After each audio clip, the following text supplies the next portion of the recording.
Air mataku tidak berhenti menetes melihat Mama yang sedang terkapar di atas ranjang. Mulutnya dipenuhi koreng, hanya lenguhan dan rintihan yang tiada henti keluar dari mulut Mama. Bau busuk sukses memenuhi kamar Mama. Mata Mama melotot dan tubuh kurusnya terus mengejang, disusul lenguhan panjang. Para tetangga pun tak sanggup berlama-lama menjenguk Mama karena aroma yang busuk ini. Hanya aku yang menemani Mama. Berkali-kali aku bisikan kalimat syahadat di telinga Mama, berharap beliau akan mengikuti ucapanku, tapi nihil. Erangan demi erangan yang keluar dari mulut menganga Mama. "Mah, sebenarnya Mama kenapa sih? Lili sudah ikhlas kalau memang Mama mau pergi," bisiku di telinga Mama. Hanya itu yang terdengar dari mulut Mama. 2 bulan yang lalu, Mama masih sehat, aktif, cantik, di usianya yang ke-45. Mama masih usahanya. Mama memiliki sebuah kedai makanan di sebuah komplek perkantoran. Hidup kami berkecukupan, sedangkan aku sudah 9 tahun ini mengenyam pendidikan agama di pondok pesantren. Saat itu aku mendapat kabar dari bibi bahwa Mama terpeleset di kamar mandi. Aku pun langsung meminta izin pada Umi, pemilik pondok pesantren, untuk pulang. Alhamdulillah, izin sudah aku kantongi. Setibanya di rumah, aku langsung ke rumah sakit di mana Mama dirawat. Mama terkena stroke. Aku sangat terpukul mendengar vonis dari dokter. Begitu pula dengan Mama. Beliau nampak frustasi. "Mama yang sabar ya. Lili akan merawat Mama sampai sembuh," ucapku pada Mama. Awalnya, hanya sebagian tubuh yang sulit digerakkan. Namun lambat laun, semua anggota tubuh Mama sama sekali tidak mampu bergerak. Padahal pengobatan yang Mama jalani adalah yang terbaik dari dokter yang sangat bagus. Tapi itu tidak merubah kondisi Mama. Tabungan Mama yang nominalnya begitu besar perlahan tergerus untuk pengobatan dan kebutuhan sehari-hari. Kedai Mama pun sudah aku gadai saat mulut Mama mulai bengkak, bernanah, dan rongga mulutnya tidak bisa tertutup. Kewajiban sebagai muslim tidak pernah aku tinggalkan. Di setiap doaku selalu terselip nama Mama, memohon kesembuhan untuk Mama. Kondisi Mama kian parah. Aku pun pasrah. Jika memang waktu Mama sebentar lagi aku ikhlas, aku tidak tega melihat Mama tersiksa. "Assalamualaikum," seru seseorang luar. "Waalaikumsalam. Ya Allah, Abah, Umi, mari masuk." Rupanya Abah dan Umi, pemilik pondok pesantren di mana aku menimba ilmu. "Bagaimana keadaan Mama Duk?" tanya Umi setelah mereka kupersilakan duduk. Aku menghela nafas. "Mama semakin parah, Mi. Aku hampir putus asa. Pengobatan demi pengobatan sudah dijalani. Tapi Mama malah semakin parah." Aku pun terisak. Umi dengan sigap mendekat dan memelukku untuk sekedar menguatkan. "Apa kamu sendirian, Duk?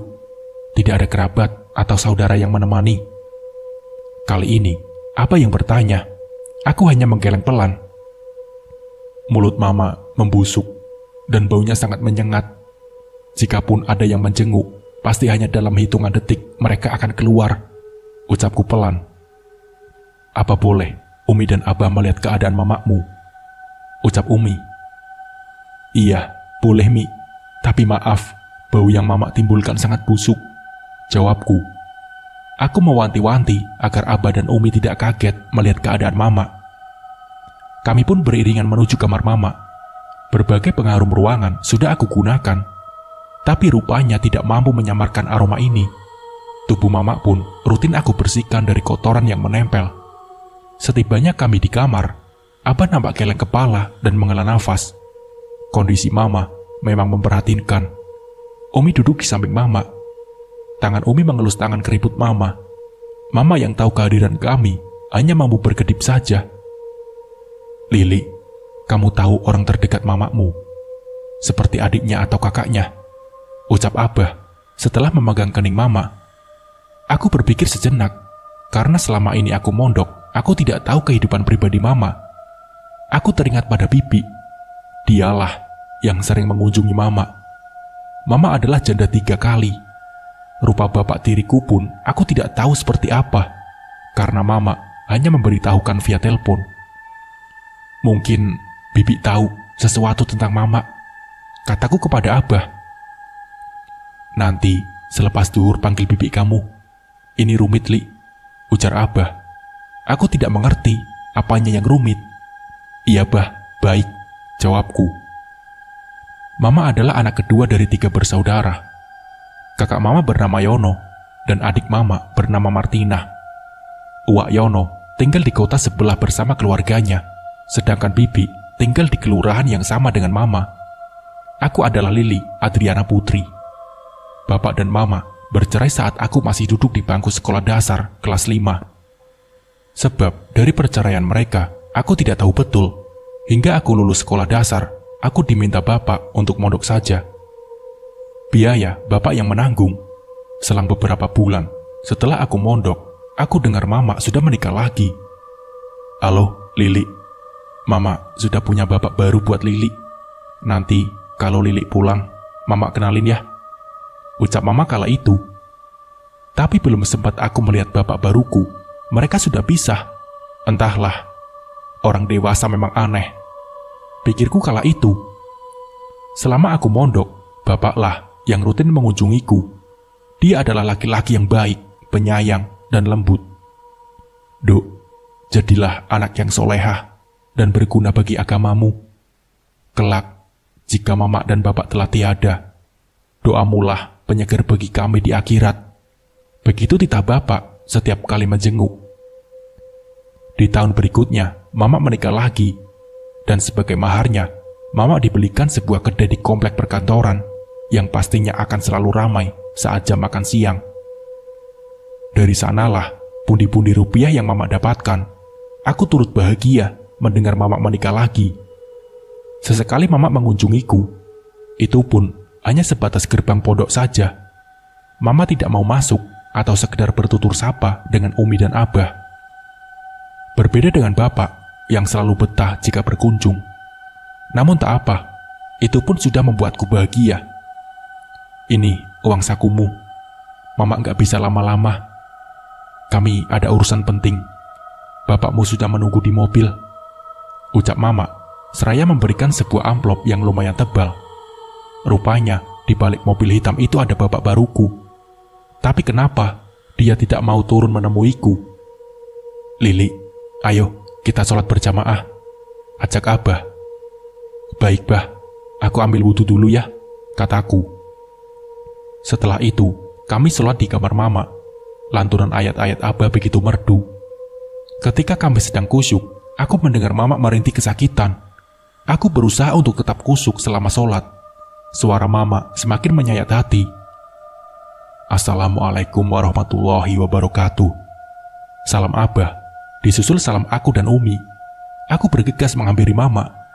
Aku mengontrol kantung cairan infus yang tergantung. Masih ada. Aku cek selangnya, takut mampet atau tersumbat. Aman, semuanya aman. Semenjak mama lumpuh total dan mulutnya berkoreng, aku diajari salah satu dokter yang menangani mama untuk memasang infus dan sebagainya. Karena mulut yang seperti itu sangat sulit mama mendapat asupan makanan. Hati ini sakit melihat mama seperti ini. Tak terasa, bulir air mata kembali menetes. Kenapa Allah memberikan mama sakit seperti ini? Mama kenapa? Mama lapar, ucapku. Lalu aku meraih bubur cair dan dengan terlenan memasukkan ke mulut mama menggunakan pipet. Bahuku terguncang karena tangis tanpa suara. Umi mengelus kepalaku yang masih berbalut mukena. Sabar, Nduk. Insya Allah, Abah bisa membantu mamamu, ucap Umi. Lalu aku menghapus air mataku. Selesai menyuapi mama, aku melepaskan mukena dan kembali memakai kerudung. Lili, panggil bibi kamu. Ada banyak pertanyaan yang akan Abah tanyakan padanya, pinta Abah. Baik, Bah, baik, jawabku. Setelah aku mengecek diaper yang mama gunakan sudah penuh atau belum, lalu aku pamit kepada Umi dan Abah.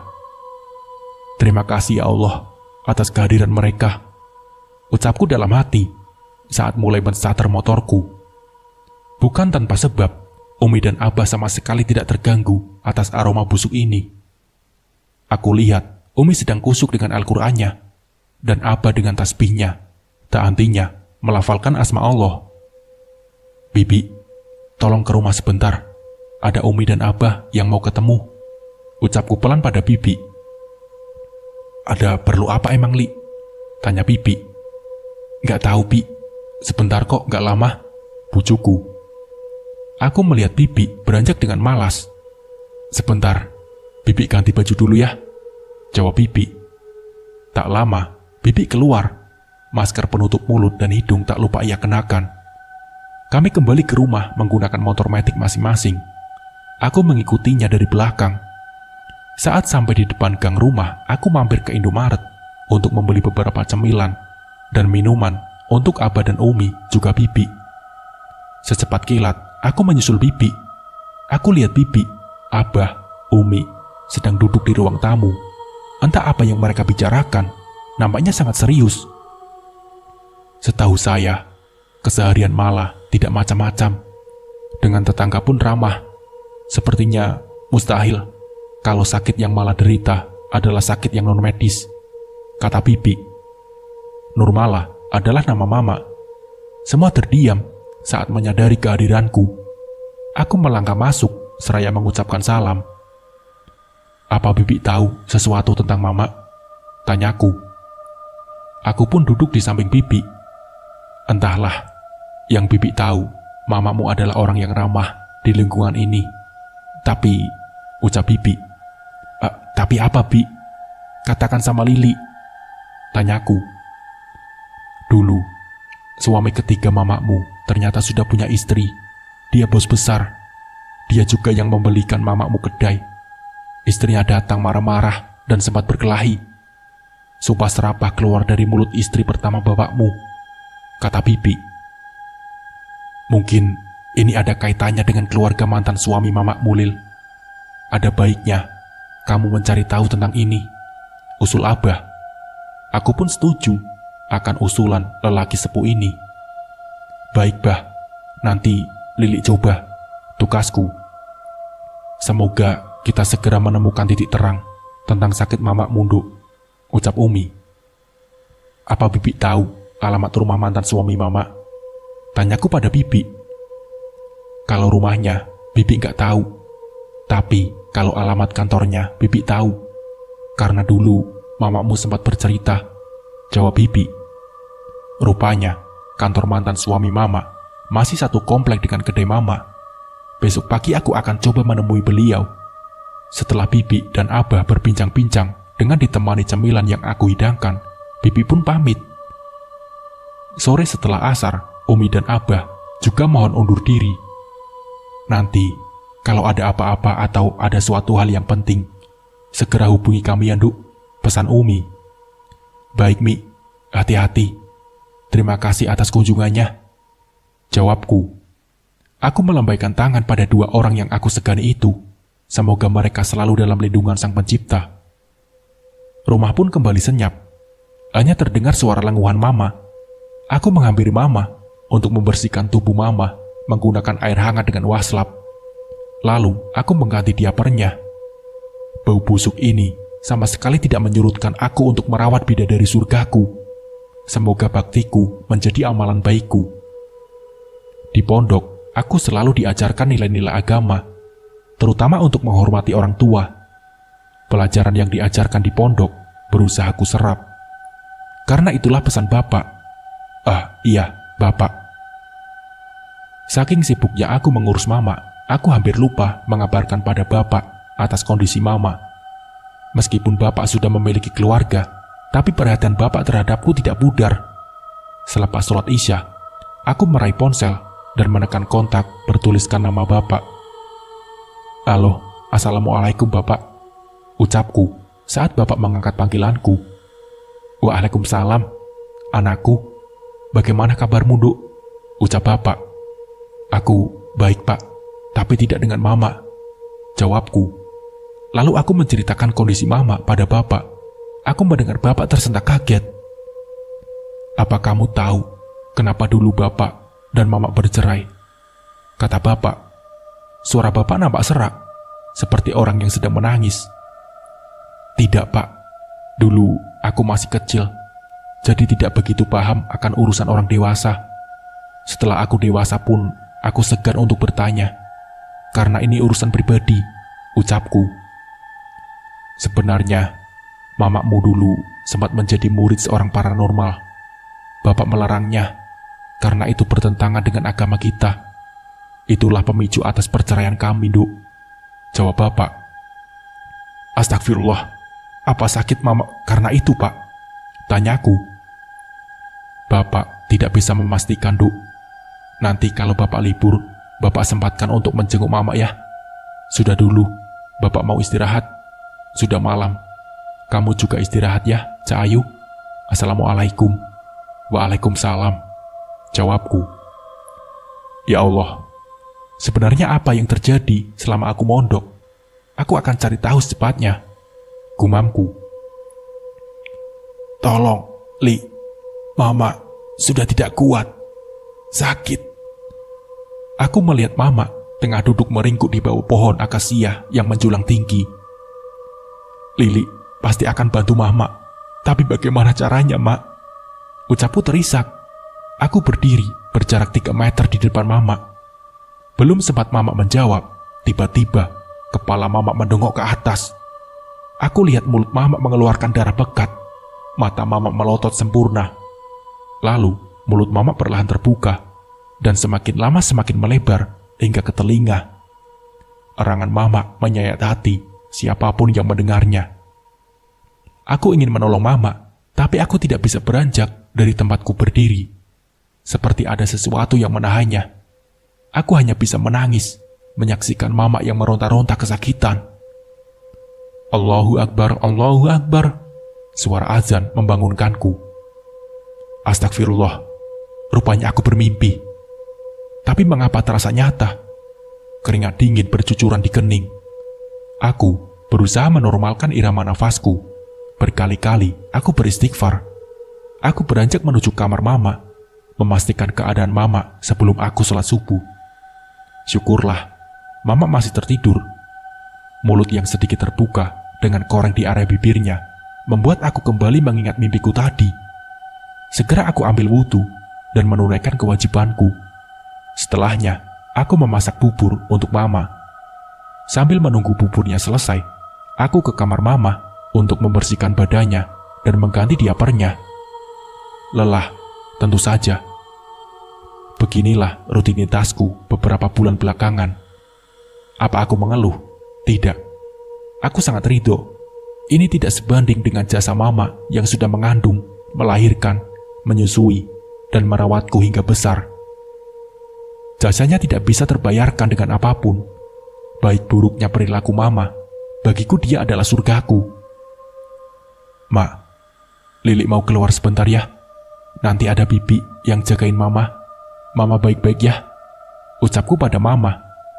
Setengah jam yang lalu, aku sudah menghubungi bibi untuk menjaga mama. Sebentar kok, Bi. Bibi bisa duduk saja di ruang tamu kalau bibi kebauan. Bujuku pada bibi, karena awalnya bibi menolak. Ya udah, tapi jangan lama-lama ya, jawabnya. Mau cari siapa, Mbak? Tanya seorang security begitu aku sampai di depan pintu kantor. Saya mau ketemu dengan Pak Seto. Apa beliau ada? Jawabku. Bapak sudah lama tidak ke kantor. Saya dengar Bapak sudah sakit-sakitan. Yang biasa kesini itu anaknya. Jawabnya. Oh begitu. Apa saya boleh menemui anak Pak Seto? Tanyaku. Sebentar, saya tanyakan pada sekretarisnya. Lalu, security tersebut masuk. Aku menunggu di luar. Tak lama, keluar security itu, disusul seorang laki-laki muda berbadan tegap. Dia ganteng sekali. Astagfirullah, kenapa aku jadi ngelantur begini? Kamu siapa? Ada perlu apa sama saya? Ucapnya. Saya Lili, putri Bu Nurmalah. Boleh ganggu waktunya sebentar? Jawabku. Aku melihat laki-laki di depanku nampak sedang berpikir. Baik, saya masih ada waktu 15 menit. Mari masuk. Jawabnya, "Apa? 15 menit? Tak apalah. Semoga aku mendapat jawaban atas masalah Mama," gumamku. Aku mengekor di belakang laki-laki yang tidak aku ketahui namanya. Kami duduk di pojok lobi yang tersedia meja bundar kecil dengan 2 kursi. "Baik, Pak. Karena waktu yang terbatas, saya langsung ke inti pembicaraan," ucapku pelan. "Iya, silakan," jawabnya. Tidak ada keramahan di wajahnya. Lalu, aku utarakan semua yang terjadi tentang Mama dan Pak Seto, serta tragedi labrakan yang dilakukan istri Pak Seto. "Lalu, apa yang kamu tanyakan?" tanyanya. "Sebelumnya, saya mohon maaf sebesar-besarnya. Saya tidak bermaksud memfitnah atau apapun. Saya ingin bertanya, apa ibu Anda ada kaitannya dengan sakit yang Mama saya derita?" Tanyaku dengan hati-hati, agar tidak menyinggung. "Santet atau semacamnya maksudmu?" jawabnya dengan senyum miringnya. Persis seperti peran antagonis di sinetron. Aku mengangguk pelan. "Mama saya tidak mungkin melakukan demikian. Beliau orang modern. Dan tentang papa saya memang gemar bermain perempuan di belakang mama saya. Mama saya wanita hebat. Beliau sudah memaafkan itu. Beliau dengan tulus merawat papa yang sakit-sakitan. Jadi, mama kamu bukan satu-satunya wanita simpanan papa," terangnya.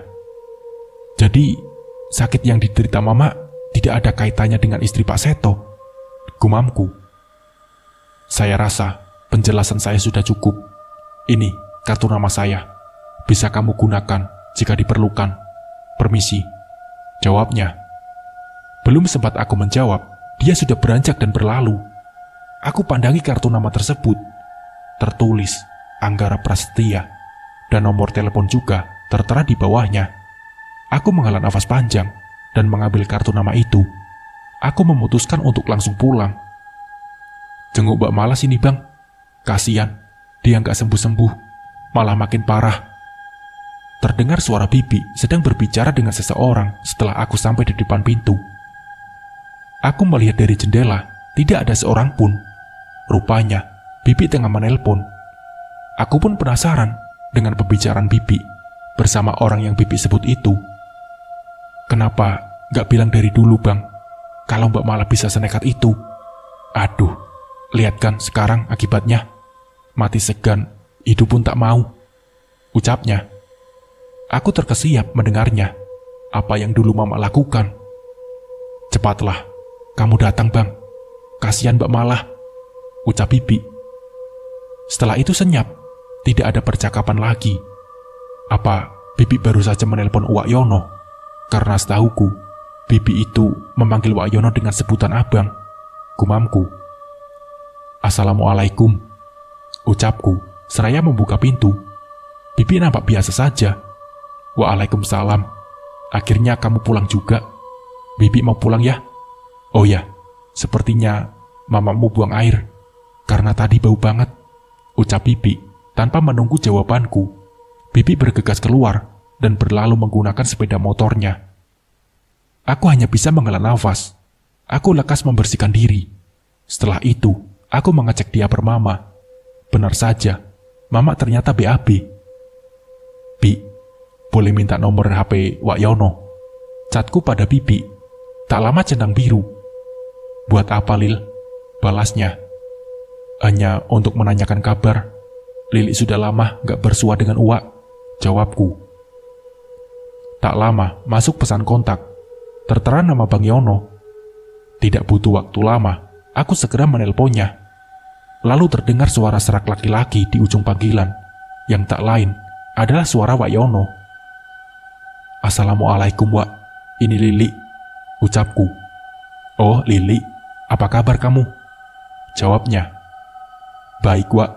Hanya saja Mama sakit sudah lama, tapi belum sembuh juga, Wak," jawabku.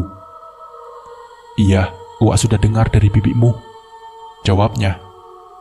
"Apa Uwak tahu sesuatu tentang Mama sampai Mama sakit begitu?" tanyaku. Setelah aku bertanya lama, Wak Yono tidak menjawab. hanya hala nafas yang terdengar. Wak, Wak, panggilku.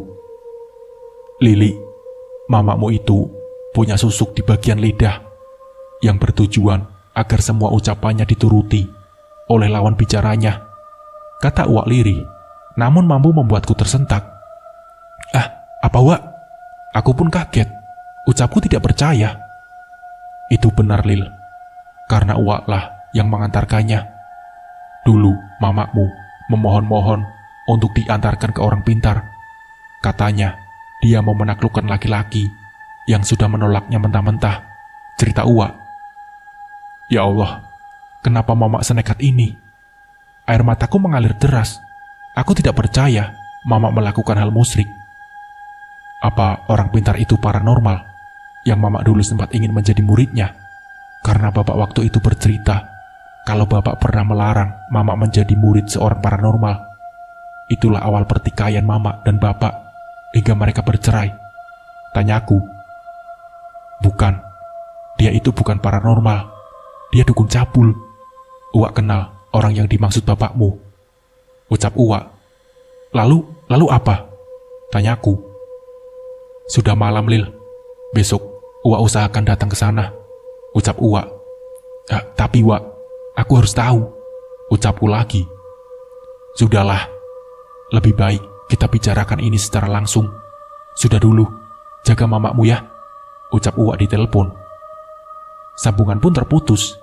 Berbekal informasi dari Uwak, aku harus menerima kenyataan yang membuatku tak percaya bahwa mama memakai susuk pemikat hati laki-laki. Apakah laki-laki itu Pak Seto? Entahlah. Hari ini sangatlah menguras tenaga dan pikiran. Semoga Uwak Yono jadi datang besok. Mudah-mudahan saja. Assalamualaikum Umi. Jika tidak keberatan, apakah besok Umi dan Abah bisa ke rumah? Lili menemukan titik terang tentang penyakit mama. Rupanya mama telah menanamkan susuk pada lidahnya. Aku mengirim pesan pada Umi. Malam sudah larut. Jika aku langsung menelpon, takut akan mengganggu beliau. Jam menunjukkan pukul 00.15.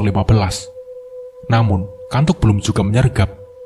Aku putuskan ke kamar mama, lalu duduk di samping jendela. Dengan tasbih digital yang selalu kutautkan pada jari telunjuk aku mulai berzikir.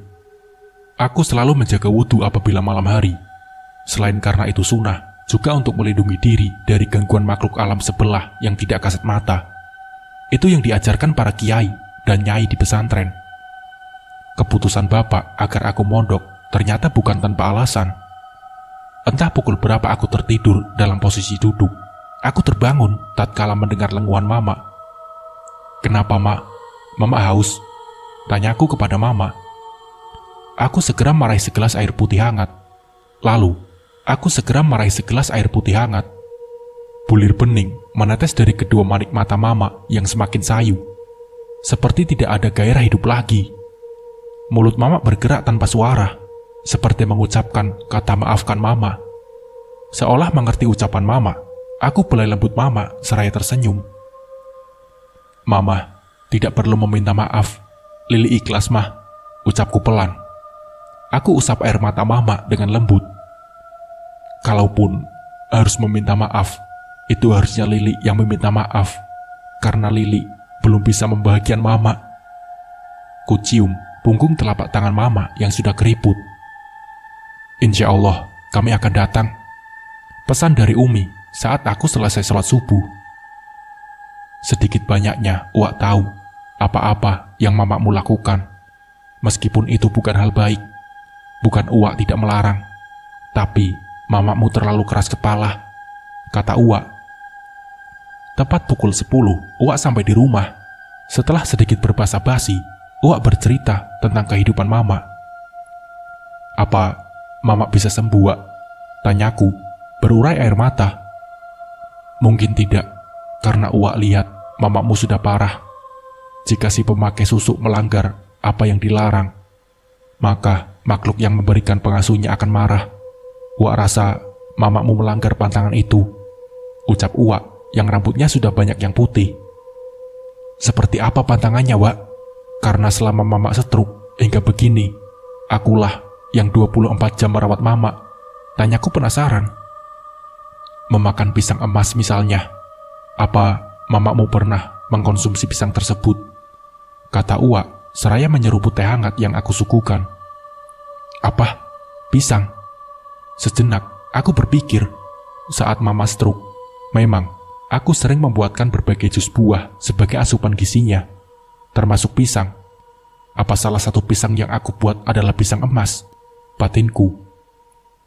Biasanya, pantangan pemakai susuk ya pisang emas, meskipun masih banyak pantangan khusus lainnya. Kembali aku berpikir, aku sering memberikan mama jus buah, Wak, termasuk pisang. Ucapku menunduk. Rupanya akulah penyebab mama mengalami penderitaan ini. Uwak nampak menghela nafas panjang. Kalau begitu, segera kita lepas susuk yang ada di lidah mamamu, agar mamamu bisa melewati sakaratul mautnya. Ucap Uwak. Aku menatap Uwak. Bagaimana caranya, Wak? Tanyaku. Assalamualaikum. Belum juga Uwak menjawab, seseorang mengucapkan salam dari luar. Waalaikumsalam. Oh, rupanya Abah. Mari masuk. Ternyata Abah yang datang. Tapi mana Umi? Umi sedang beristirahat. Asam uratnya kambuh, kata Abah, seperti tahu apa yang aku pikirkan. Abah, kenalkan ini, uaknya Lili. Mereka pun berjabat tangan, seperti pada umumnya. Silakan duduk, Bah. Lili buatkan minuman dulu ya. Aku pun meninggalkan, lalu menuju dapur. Sekilas, aku mendengar mereka mengobrol. Setelah menyiapkan teh hangat dan ke warung samping untuk membeli beberapa kue yang sudah kutata dalam piring, aku berjalan keluar. Aneh, ruang tamu sepi. Kemana Uwak dan Abah? Aku dikagetkan dengan suara Abah, terdengar dari kamar mama. Tanpa pikir panjang, aku langsung berlari ke kamar mama. Aku melihat Abah jatuh terduduk, sedangkan Uwak memegang kedua tangan mama. Mama meraung-raung dengan keras. Astagfirullah, ada apa ini, Wak? Teriakku. Lili, cepat bantu Abah bangun, kata Uwak. Aku langsung membantu Abah yang sedang susah payah untuk bangun. Lekas berwudu, pakai mukenamu. Cepat Lili, cepat, perintah Abah setelah sudah kembali berdiri. Melihat situasi tegang seperti ini membuatku takut. Mama tidak berhenti berontak. Kenapa tubuh lemah mama mendadak kuat seperti itu? Lili, Lili, cepat. Aku tersentak. Mungkin melihat aku yang masih diam di tempat membuat Abah dan Uwak meninggikan suara. Secepat kilat, aku sudah kembali ke kamar mama. Setelah sebelumnya, aku pakai mukena yang biasa aku pakai untuk sholat. Mama masih berontak, berusaha melepaskan cekalan tangan Uwak. Abah duduk bersila, tepat di samping ranjang mama. Jemari Abah terus bertasbih dengan mata tertutup. Duduk dan baca surat Yasin. Fokuskan pikiranmu pada apa yang sedang kamu lakukan. Jangan sampai teralihkan oleh siapapun. Tita Abah tanpa menoleh ke arahku. Iya, Bah, baik, jawabku. Aku mulai membaca surat Yasin yang sudah kuhafal di luar kepala. Selagi Lili ke dapur, Abah dan Yono masuk ke kamar Nurmalah, ibu Lili. Yono menceritakan apa yang ia tahu tentang Nurmalah. Berkali-kali Abah beristighfar. Aku sudah menduganya, karena aku merasakan aura negatif pada diri Bu Nurmalah, terutama pada bagian mulut, ucap Abah. Lelaki sepuh dengan kopiah putihnya itu menghampiri Nurmalah. Ia menajamkan mata batinnya. Abah melihat jin yang bersemayam dalam susuk itu, tengah melotot padanya. Abah berusaha berkomunikasi dengan jin kafir tersebut. Pergilah, urusanmu dengan manusia ini telah selesai, ucap Abah. Tidak, jangan ganggu urusanku. Dia akan kubawa ke alamku, ucap jin itu. Jin itu menolak untuk pergi. Pergi, atau aku bakar kamu, ucap Abah. Daripada aku harus pergi, lebih baik kita bertarung, tantang jin itu yang seluruh tubuhnya berwarna merah. dengan tanduk yang melengkung di kedua sisi kepalanya. Perkelahian beda makhluk itu pun terjadi. Yono sama sekali tidak dapat melihat perkelahian tersebut. Hanya saja, tubuh Nurmala bereaksi saat jin menyerang melawan Abah. Jika Yono tidak mencekalnya dengan kuat, mungkin Yono juga akan diserang oleh Nurmala. Ketika Abah lengah, jin itu langsung menghujamkan serangan pada Abah, hingga Abah terjungkal. Di saat bersamaan, Lili datang karena mendengar kegaduhan dari kamar ibunya. "Lakas berwudu dan gunakan mukenamu cepat," pinta Abah. Lili yang belum memahami situasinya hanya terdiam.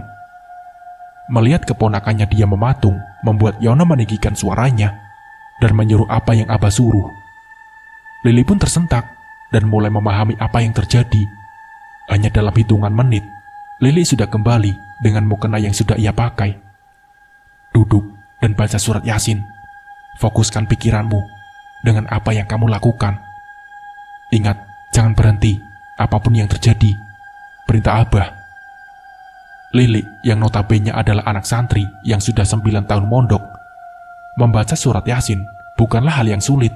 Bahkan ia sudah hafal tanpa melihat kitab. "Nur, lawan Nur. Jangan sampai jin itu membawa jiwamu. Eleng Nur, eleng." Yono semakin kalut karena tubuh Nurmala yang terus menggelincang hebat. Suara merdu Lili yang tengah melantunkan ayat-ayat suci Al-Quran berhasil memenuhi ruangan itu. Abah kembali ke posisi semula, duduk bersila dengan meraga sukma. Meskipun suara arangan ibunya semakin kencang memakakan telinga, Lili berusaha tetap fokus. Dengan kuasa Allah dan doa suci dari seorang anak untuk ibunya, qadarullah mampu mengalahkan jin kafir itu. Jin itu berteriak keras dan berusaha menyerang Lili. Namun belum sempat mengenai Lili, jin itu terpental dengan sendirinya. Di saat bersamaan, Abah melempar tasbih yang terbuat dari kayu koaka itu. Tasbih itu mendarat tepat di leher jin bertanduk 2 tersebut. Dengan kekuatan yang Allah titipkan pada Abah membakar jin itu dengan doa penghancur jin. Api biru kemerahan melahap habis rupa jin itu. Nurmala yang sedari tadi tidak berhenti berontak langsung terdiam. Abah kembali memasuki raganya, sedangkan Yono terduduk dengan nafas yang memburu karena kelelahan. Shadaqallahul Adzim. Lili pun telah menyelesaikan tugasnya. "Mama, kenapa Bah?" tanya Lili. "Jin yang ada pada susuk mamamu marah dan tidak mau pergi. Tapi sekarang alhamdulillah, berkat Lili dan tentunya atas izin Allah, mamamu sudah terbebas dari jeratan jin kafir," kata Abah, seraya mengusap buliran keringat. "Alhamdulillah," ucap Lili dan Yono secara bersamaan. "Lalu sekarang bagaimana Bah?" tanya Yono pada Abah. "Selanjutnya kita akan menarik susuk itu untuk keluar," kata Abah. "Lili, kamu sebagai ahli waris satu-satunya, kamu harus mewakili mamamu untuk meminta maaf kepada orang-orang yang pernah mamamu sakiti. Ini untuk mempermudah penarikan susuk itu. Mungkin nyawa mamamu juga akan terlepas saat itu juga," kata Abah lagi. Lili pun mengangguk paham. Ia melihat dengan nanar ibunya yang terpejam dengan bibir yang tebal memerah karena borok di dalam mulutnya. Ia harus bergerak cepat. Ia tidak ingin mengulur waktu. Ibunya tengah sekarat dan menunggu maaf dari orang yang pernah ia sakiti. Pak Seto dan istrinya adalah orang pertama yang Lili akan datangi. Lili ingat akan kartu nama yang diberikan anak Pak Seto. Teriknya panas matahari tidak menyurutkan niatku untuk berkunjung ke kediaman Pak Seno, berbekal alamat yang Mas Anggara berikan. Sebelumnya, aku telah menghubungi Mas Anggara untuk mempertemukanku dengan orang tuanya. Namun karena suatu pekerjaan yang tidak bisa ia tinggalkan, akhirnya aku hanya diberikan alamat rumahnya. Berbagai spekulasi mulai muncul di kepala. Bagaimana kalau istri Pak Seto masih menaruh amarah pada Mama, lalu melampiaskannya padaku? Namun demi Mama, insya Allah semua akan baik-baik saja. Mama di rumah dengan Uwak dan Bibi, sedangkan Abah pulang ke rumahnya untuk mengambil peralatan guna mengambil susuk, seperti daun kelor dan air bidara. Mendengar notif dari ponsel, aku menepikan motor sejenak untuk membuka pesan.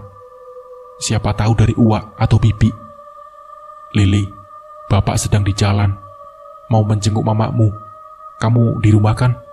Rupanya itu dari Bapak. Lili juga lagi di jalan, Pak. Mau ke rumah mantan suami Mama untuk meminta maaf atas kekilafan Mama pada keluarga mereka. Jawabku. Pesan itu pun terkirim. Memangnya ada apa lagi, Nduk? Tanya Bapak di pesan.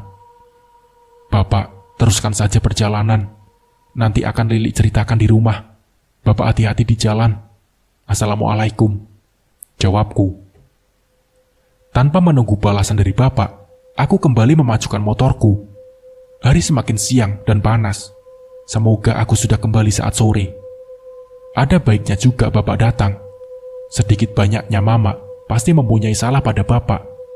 Ya Allah, permudahkanlah jalan Mama. Aku memasuki sebuah komplek perumahan yang lumayan elit.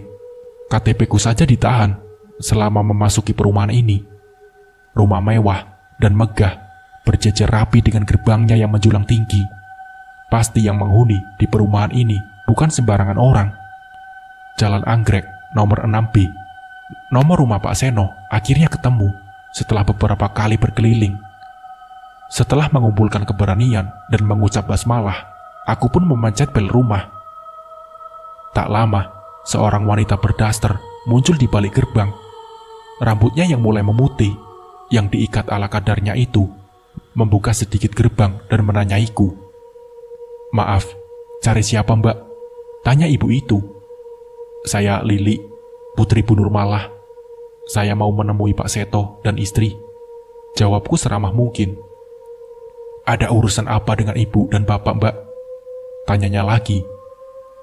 Maaf Bu, saya tidak bisa memberitahu itu. Saya tidak bisa memberitahu ibu atas urusan saya dan beliau. Bisa tolong panggilkan? Ucapku. Iya, tunggu sebentar ya. Aku pun mengangguk. 5 menit, 10 menit, 15 menit. Belum juga nampak orang yang aku cari. Akhirnya, aku duduk di samping gerbang dan berteduh di bawahnya. Kerongkonganku berontak, ingin segera diisi. Haus sekali. Apa si empunya rumah tidak mau menemuiku? Aku tidak akan pergi, belum mendapatkan maaf mereka untuk Mama. Mungkin sudah 1 jam aku menunggu. Aku pun bangkit untuk menekan kembali bel rumah mewah ini. Astagfirullah. Saat aku akan memencet bel, aku dikagetkan dengan suara klakson mobil. Aku membalikkan badan dan melihat siapa orang yang sudah mengagetkanku. Tak lama, seorang laki-laki keluar dari balik pintu mobil. Ya ampun, rupanya Mas Seto. Loh, kamu? Kenapa baru datang? Aku pikir kamu akan ke rumah saat aku kasih alamatnya. Tanyanya sambil membuka kacamata hitamnya. Aku sudah di sini 1 jam yang lalu, tapi rupanya ibu kamu gak mau ketemu sama aku. Ucapku seraya mengusap peluh di kening menggunakan ujung kerudungku. Kasihan, ayo masuk. Lalu Mas Anggara kembali menekan klakson mobilnya sebanyak 2 kali. Tak lama, ibu-ibu yang tadi menanyaiku tergopoh-gopoh membuka gerbang lebar-lebar agar mobil masuk secara leluasa. Ibu itu sekilas melihatku. Aku pun terdiam mematung di luar gerbang. Ayo masuk, ucap Mas Anggara. Ya, iya. Aku pun masuk, mengikuti langkah Mas Anggara dengan kaku. Sedangkan ibu itu tampak tak suka padaku. Kamu tunggu sini, aku panggilkan Mama dulu, kata Mas Anggara. Aku duduk di teras dengan perasaan yang sulit aku artikan. Biarkan saja dia menunggu di depan sampai malam. Mau kehujanan, mau kepanasan. Mama gak peduli. Dek, benar dugaanku. Ibu Mas Anggara tak suka dengan kedatanganku. Dia cuma mewakili mamanya untuk meminta maaf atas kesalahan mamanya sama keluarga kita, Mah. Maafkan saja. Toh, dari sekian banyak gundiknya Papa, cuma dia yang berani kesini untuk sebuah maaf. Kini, terdengar pembelaan dari Mas Anggara. Ingat Anggara, buah jatuh tidak jauh dari pohonnya. Kilah Mama Mas Anggara. Mama, makanya lihat dulu. Anaknya Nurmalah sangat jauh berbeda dari mamanya, ucap Mas Anggara. Aku semakin gelisah. Apa aku pergi saja? Ah, tidak. Mama harus mendapatkan maaf dari keluarga ini, gumamku. Suara langkah kaki terdengar semakin mendekat. Degup jantungku semakin kencang berdebar. Assalamualaikum, Bu, ucapku setelah seorang wanita yang masih lumayan segar dari umurnya. Wanita itu hanya berdehem. Saya Lili, anaknya. Iya, saya sudah tahu. Duduk, jawabnya. Aku pun patuh. Wanita yang tak lain adalah istri Pak Seto. Nampak melihatku dari ujung rambut hingga kaki, sedangkan aku hanya berani menunduk. Ada perlu apa kamu kemari? Tanyanya. Intonasi suaranya sedikit melunak. Saya mengatasnamakan mama saya. Ingin memohon maaf dari ibu sekeluarga. Mama saya sekarang sedang sekarat, menanti maaf dan ampun dari orang-orang yang telah beliau sakiti. Kepada ibu terutama, saya harap ibu sekeluarga mau memaafkannya. Jikapun ada syarat yang akan ibu ajukan, insya Allah akan saya penuhi, ucapku. Susah payah aku menahan suara agar tidak terdengar gemetaran karena takut akan reaksi istri Pak Seto akan meledak-ledak. Setelah aku berkata demikian, semua terdiam, termasuk Mas Anggara. Ah, iya. Sejak kapan aku memanggil si tampan ini dengan sebutan Mas? Maafkan saja, Mah. Semua orang pasti memiliki dosa, tapi sangat sedikit yang mempunyai keberanian untuk mengakui sebuah kesalahan, ucap Mas Anggara yang sejak tadi berdiri di belakangnya mamanya.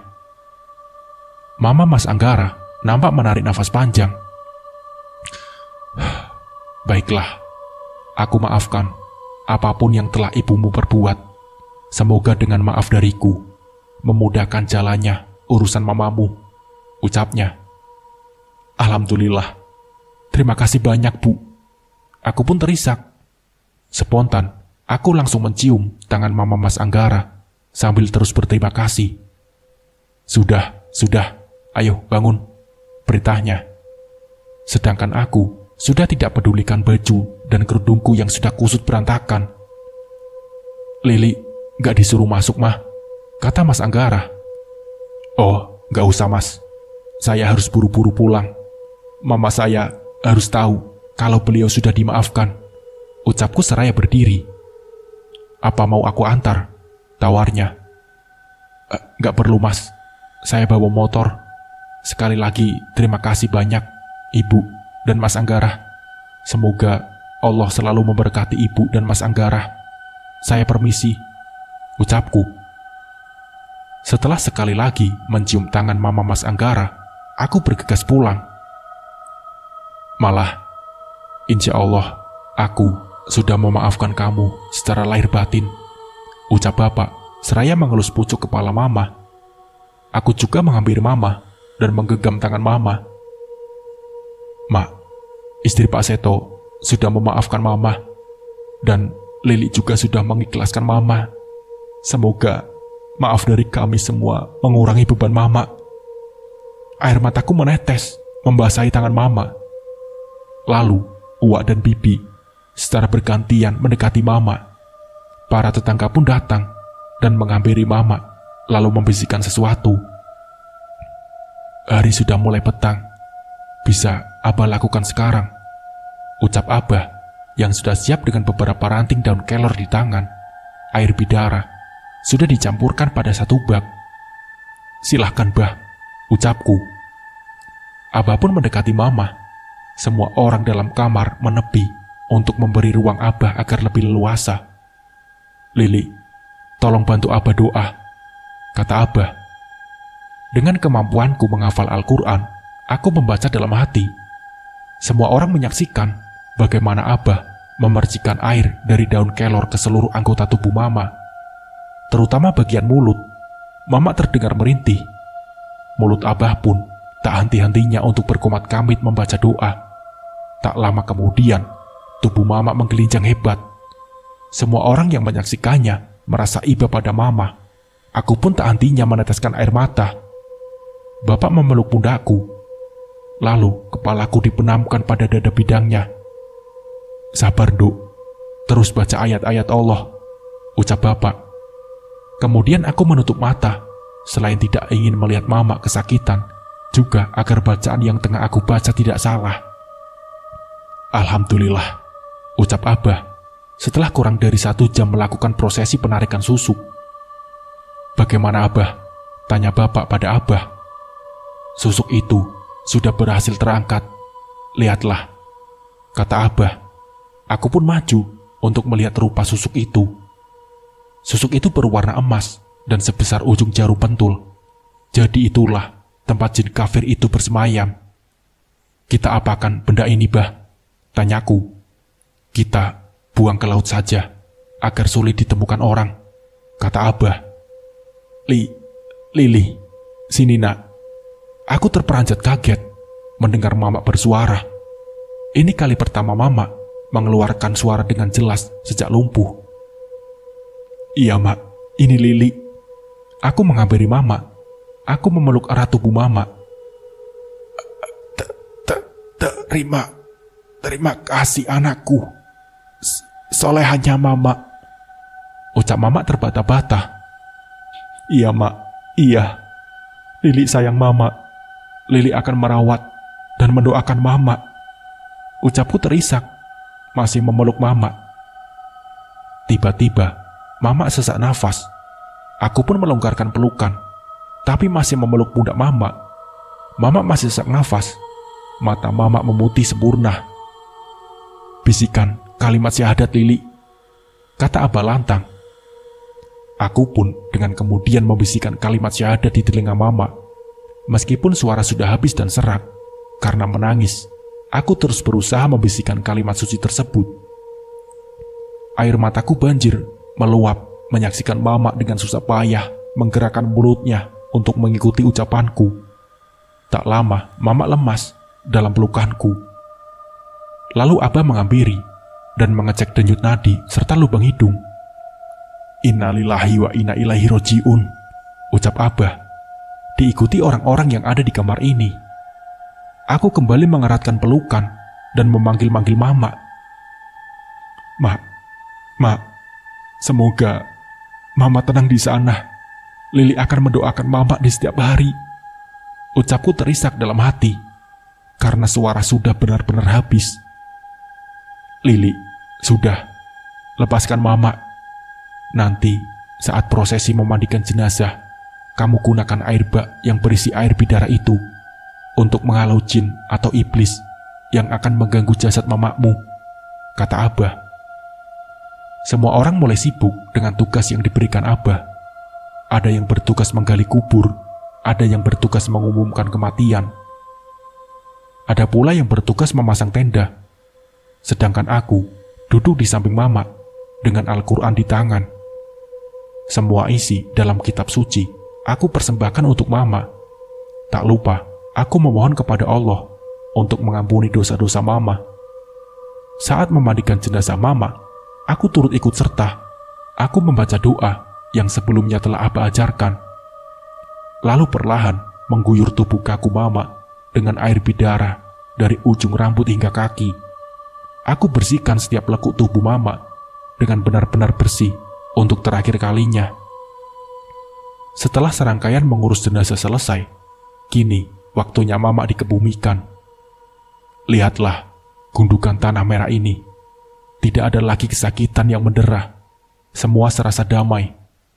Aku pun berusaha untuk tidak menangis lagi, karena kata Abah, itu akan menghambat kepergian Mama ke alam baka. Beristirahatlah dengan tenang, Mak. Nah, seperti itulah kisahnya. Semoga dari kisah ini kita bisa mengambil hikmah dan pembelajarannya. Mungkin cukup sekian dari saya. Wassalamualaikum warahmatullahi wabarakatuh.